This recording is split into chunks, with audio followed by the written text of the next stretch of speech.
Budget 2025 भारतीय अर्थव्यवस्था पर प्रभाव 12 लाख तक इनकम टैक्स फ्री, असली राहत या भ्रम। सरकार ने बजट 2025 में ऐलान किया कि 12 लाख रुपए तक की वार्षिक आमदनी पर कोई इनकम टैक्स नहीं लगेगा। पहले यह सीमा 7 लाख रुपए थी, जिसे अब बढ़ाकर 12 लाख रुपए कर दिया गया है। स्टैंडर्ड डिडक्शन बढ़कर 75,000 हो गया है, जिससे कुल 75 लाख रुपए तक की आय टैक्स फ्री होगी। हालांकि जैसे ही आय 12 लाख रुपए से अधिक होती है, टैक्स की दरें तेजी से बढ़ जाती हैं।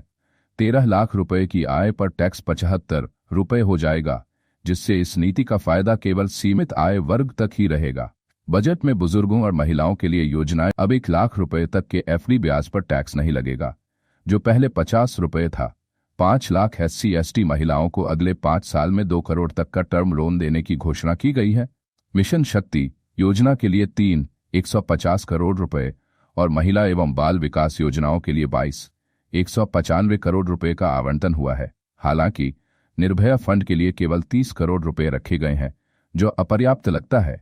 युवाओं और रोजगार पर असर। अगले 5 सालों में मेडिकल कॉलेजों में 75 सीटें बढ़ेंगी, इसमें 500 सीटें जोड़ी जाएंगी और PM रिसर्च फेलोशिप के तहत 10 स्कॉलरशिप दी जाएंगी।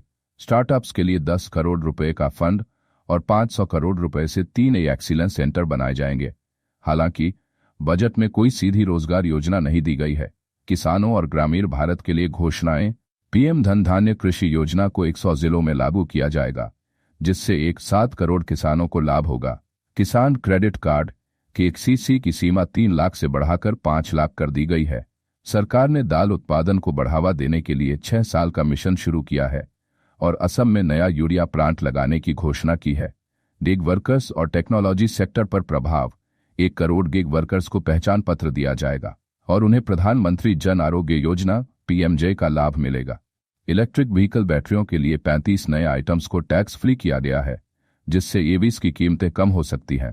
36 जीवन रक्षक दवाओं पर कस्टम ड्यूटी हटाई गई है, जिससे इलाज सस्ता होगा।